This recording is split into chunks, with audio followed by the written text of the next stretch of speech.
Well, good Sunday morning. I'm meteorologist Frances Payton, and I figured since it is going to be a cooler day, maybe it'd be a good day to do a science experiment. And I'm thinking about posting these about once a week to hopefully break up some cabin fever, and maybe you guys are going to learn something along the way.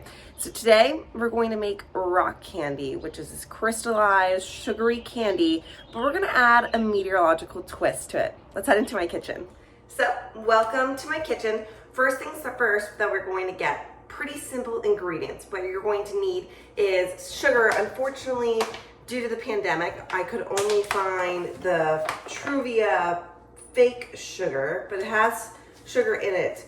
So we'll see how this works out. A saucepan, measuring cups, vanilla extract, some food coloring, as well as some clips to help balance out your skewers. Okay, so first things first, we're going to bring 2 cups of water to a boil. Hey, as our water is going to slowly come to a boil, as we know, watching water come to a boil is pretty difficult. It's like watching paint dry. So in the meantime, we're going to take actually our soaked skewer and we're going to roll it in sugar. Now, as we're going to roll it, we're hoping that the sugar actually sticks onto the skewer. And this is going to actually act as more of a dust particle or pollen. As we're making our super saturated solution in the saucepan, we're going to kind of create a similar effect how clouds form.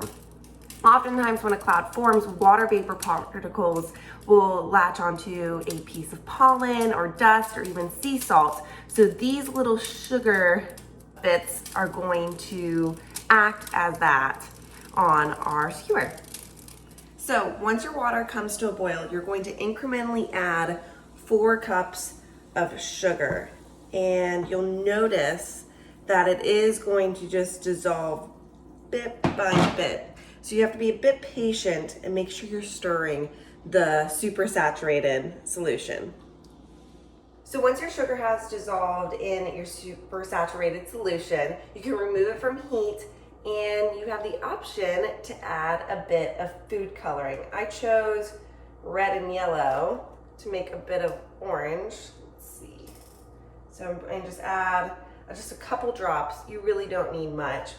And if you don't really like the taste of sugar, or maybe it's just not enough for you, you can actually add a teaspoon of vanilla extract and get that in there for you as well. Unfortunately, my red's not opening up, so we're just going to add in a bit more of yellow.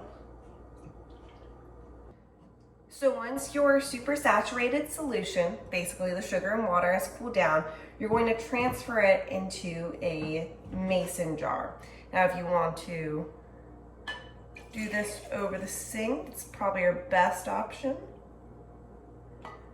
I just did it like that. Perfect. So now I have my super saturated solution in my mason jar.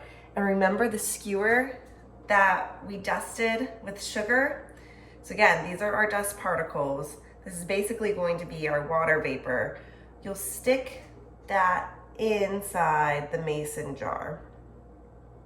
I picked up some clips from CVS, and for a package of 10, so if you have a lot of kids, it'll be perfect, but you can use it to stabilize your skewer. However, if you don't have clothespins or some chip clips at home, what you can do is you can take a skewer and tape it around as a balancing act almost to steady that skewer in the middle. So this is now taking a turn in terms of the experiment. I went to 2 Aldi's and 2 Kroger's and couldn't find white granulated sugar. I could only find the fake stuff. So this will become even more exciting because I earlier made an experiment with some brown sugar. So we are going to have yellow with Truvia and the green with brown sugar. And it should take 14 days for this to create our rock candy. So we can track the progress over the next 14 days. And if you're in quarantine, means you not only get freedom, but a sweet treat afterwards. So thank you so much for following me along in our rock candy crystallization cloud formation experiment.